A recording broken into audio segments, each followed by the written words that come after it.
Let's talk some sports, baby.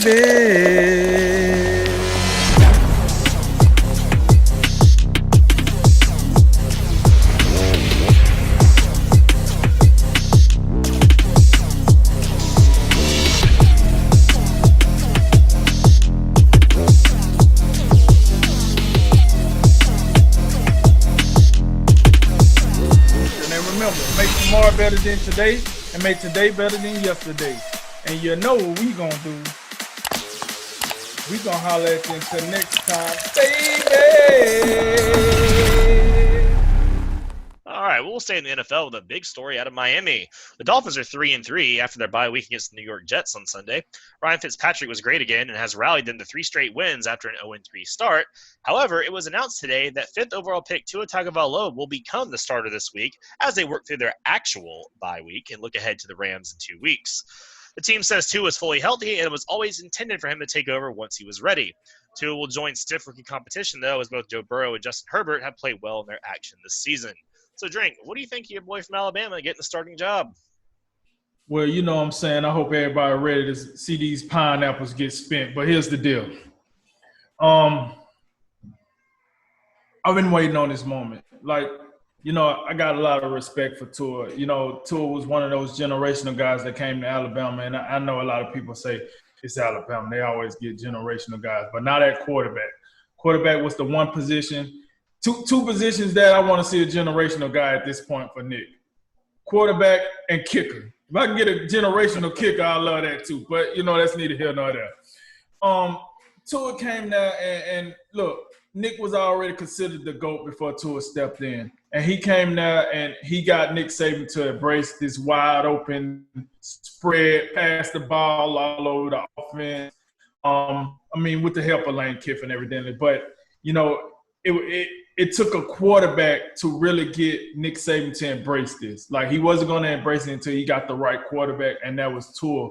Tua came and changed the outset, and now you see where Alabama is today offensively because of the impact that he made. And recently Nick Saban said that Tua was the best leader that he didn't had at Alabama for everything, you know, the whole total package of these players.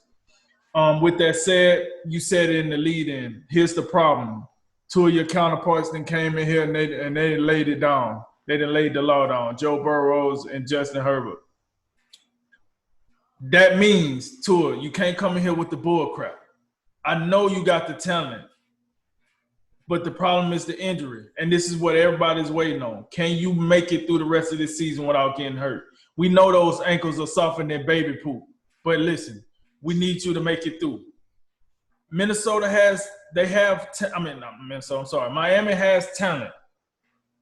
So it's not going to be a talent thing. For me, it's going to be a mental break for him. Mentally, can he will himself to be the quarterback that we know he will be, the game changer, the generational? Now, you ask me, do I think he will be?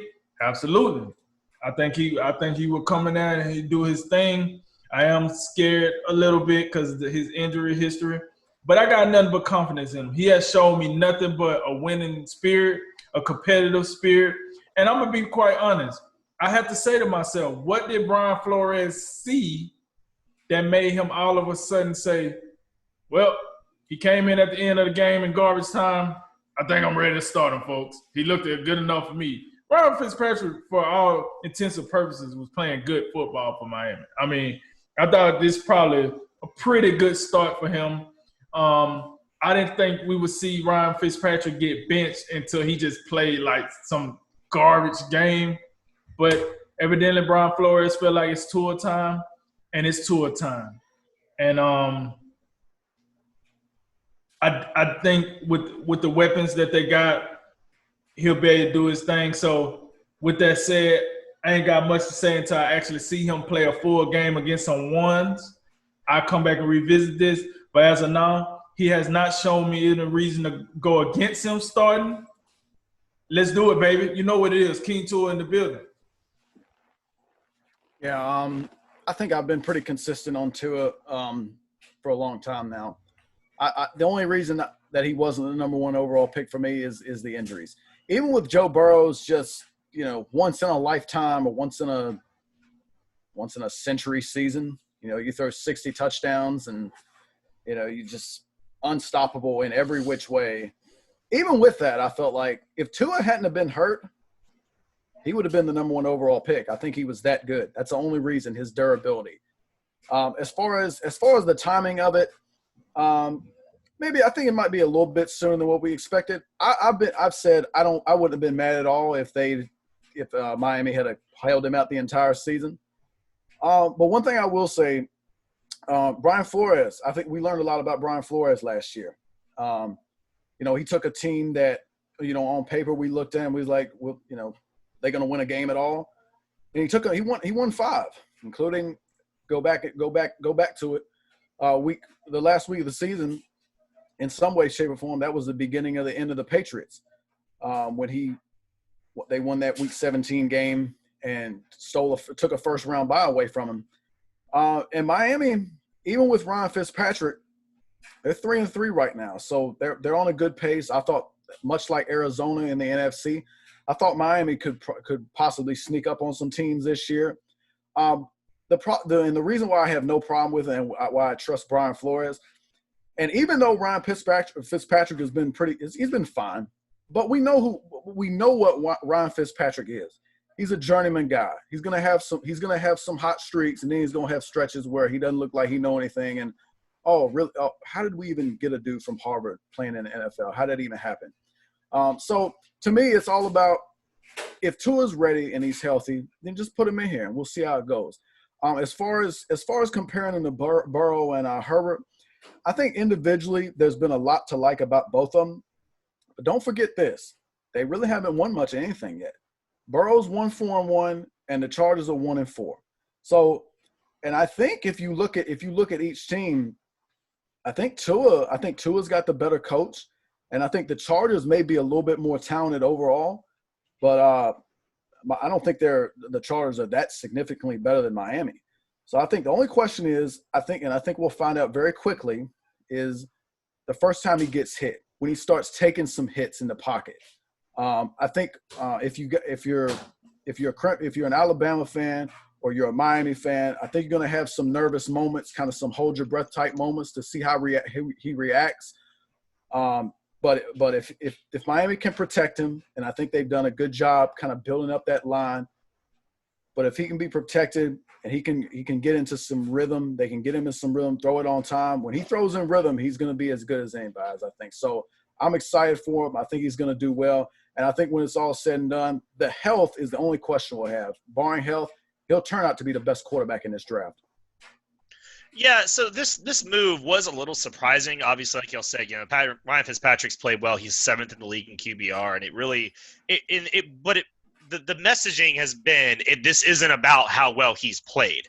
Tua is the guy. I mean, JR kind of took us back a little bit on the memory lane as far as Miami's timeline. But, you know, again, remember, they were supposed to be really bad last year. Brian Flores kind of won that locker room over in year 1, and then they went into this offseason. They spent some money. They got a couple big free agents. And then, remember, in the NFL draft, they really made a point to go out and get Tua at 5th overall, and then they backed it up with a tackle at pick 18, and then they came back in the top of the 2nd round and picked another guard, Robert Hunt. So this was the plan all along, is to structure the offense around Tua and kind of build around the future. And it really is about the future, because they think they want to get him in with the ones, and they want to grow this together. I mean, could you make the argument that he gives them a better chance to go to the playoffs than Fitzpatrick? I don't think you could probably sell that argument too much right now. I think at the best you would say it's a wash if you're talking purely just how many more games are we going to win or lose, like on a spreadsheet.